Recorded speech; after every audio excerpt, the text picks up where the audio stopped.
Hello again. Hey. How are you doing? I'm good. All right. Well, thanks for joining us today.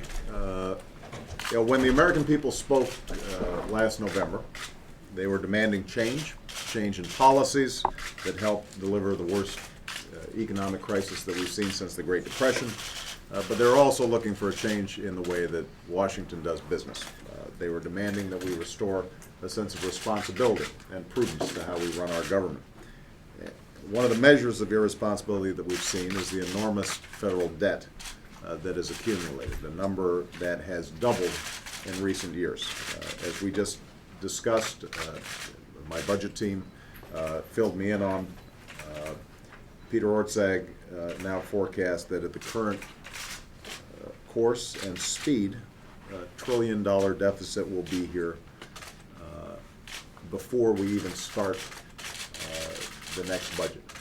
That we're already looking at $1 trillion budget deficit, or close to $1 trillion budget deficit, and that potentially we've got $1 trillion deficits for years to come, even with the economic recovery that we are working on at this point. So the reason I raise this is that we're going to have to stop talking about budget reform.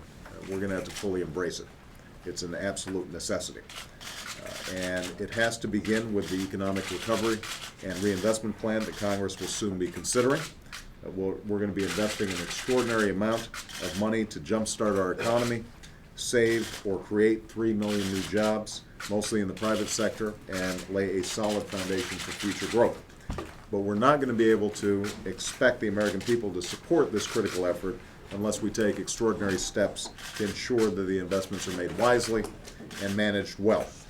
And that's why my recovery and reinvestment plan will set a new, higher standard of accountability, transparency, and oversight.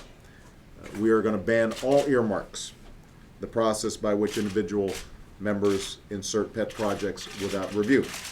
We will create an economic recovery oversight board made up of key administration officials and independent advisors to identify problems early and make sure we're doing all that we can to solve them.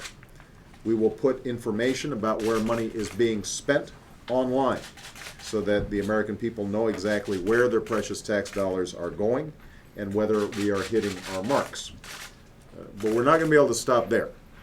We're going to have to bring significant reform not just to our recovery and reinvestment plan, but to the overall budget process to address both the deficit of dollars and the deficit of trust.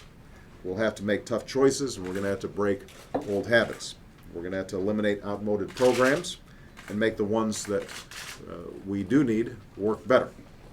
That's the challenge that I've handed to Peter and Rob Neighbors and the rest of my budget team. And that's the challenge that the American people have handed me. They know that we're at a perilous crossroad and that tinkering in the margins will not do.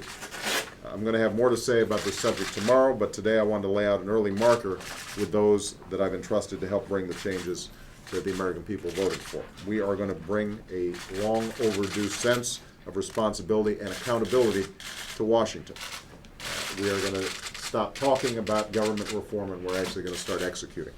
That's the charge that I've given the members of the administration. That's the charge that was given to me by the American people, and we are ready for the challenge.